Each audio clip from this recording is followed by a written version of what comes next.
چونکہ یہ رمضان کا ایک پہلا پروگرام ہم کر رہے ہیں تو میں یہ جاننا چاہوں گا کہ رمضان المبارک کا مہینہ کیا پہلے امتوں پر بھی اسی طرح سے، جیسے قرآن مجید تو بتاتا ہے کہ روزے جو ہے وہ پہلے بھی فرض کیے گئے، لیکن کیا اس کا تعلق بھی رمضان ہی سے ہوا کرتا تھا، اور وہاں پر بھی جس طرح قرآن مجید کا اور رمضان کا تعلق ہے تو دیگر آسمانی کتابوں کا اور اس مہینے کا بھی کوئی اس طرح سے تعلق ہوا کرتا تھا؟ نماز، روزہ، زکوٰۃ یہ قدیم ترین عبادات ہیں.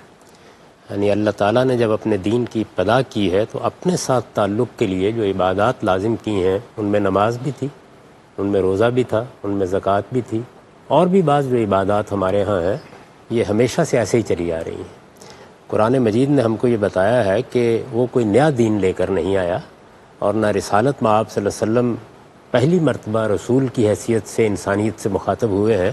اللہ کے پیغمبروں کی ایک پوری تاریخ رہی ہے اور ان سب نے انہی عبادات کی تعلیم دی ہے.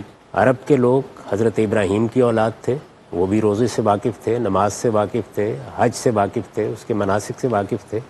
تو روزے کی عبادت تو سب کے یہاں رہی ہے، لیکن روزے کتنے رکھنے ہیں، کتنے لازم ہیں، کس مہینے میں رکھنے ہیں، یہ مختلف امتوں میں مختلف رہا ہے.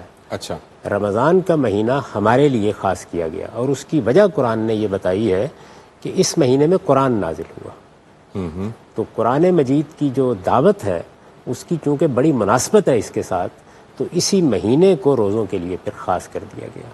اس کی ابتدا یعنی رمضان کے روزوں کی ابتدا اس لحاظ سے آپ کہہ سکتے ہیں کہ وہ رسالت مآب صلی اللہ علیہ وسلم کی بعثت کے بعد ہوئی ہے، لیکن روزہ بطور عبادت وہ سب امتوں میں اسی طرح موجود رہا. اچھا، آپ نے ابھی فرمایا کہ رمضان کے اندر جو حکمت اللہ تعالیٰ نے رکھی وہ یہ کہ اس میں قرآن نازل ہوا، یہ بتایا. رمضان میں قرآن کا نزول شروع ہوا یا قرآن مجید کے نزول کا اختتام ہوا؟ رمضان میں کیا نسبت کیا ہے قرآن کی؟ ابتدا ہوئی، یعنی قرآن مجید کا نزول شروع ہوا. دیکھیے نا، قرآن نے بیان کیا کہ شہر رمضان الذی انزل فیہ القرآن. روزے کی جو آیات ہیں سورہ بقرہ میں، انہی میں آگے چل کر یہ بتا دیا گیا ہے کہ یہ رمضان کا مہینہ ہے جس میں قرآن نازل کیا گیا. یہ تمہارے لیے ہدایت، روشنی، بینات، واضح دلیلیں لے کر آیا ہے، اور یہ اس قرآن مجید کے نزول کی شکر گزاری ہے کہ تم اس میں اس بڑی عبادت کا اہتمام کرتے ہو جس کو ہم روزے سے تعبیر کرتے ہیں. تو رمضان کے مہینے کو خاص کیا گیا قرآن کی وجہ سے. یعنی قرآن مجید کیا ہے؟ قرآن مجید اللہ کی ہدایت ہے. یہ دنیا میں سب سے بڑی نعمت ہے جو انسان کو دی گئی ہے. انسان اپنے فکر میں، اپنے فلسفے میں جس طرح کی بھول بھلیاں میں سرگرداں رہتا ہے، جس طریقے سے وہ حقیقت کو پانا چاہتا ہے اور نہیں پا سکتا، کبھی باطن میں جاتا ہے، کبھی عقل میں جاتا ہے، کبھی اپنے انکشافات کو بڑی اہمیت دیتا ہے، کبھی تاریخ کے تصورات میں الجھ جاتا ہے، اس میں اللہ تعالیٰ نے ایک واضح جگہ پر کھڑا کرنے کے لیے ایک حاکم کی حیثیت سے اپنی کتاب نازل کی ہے.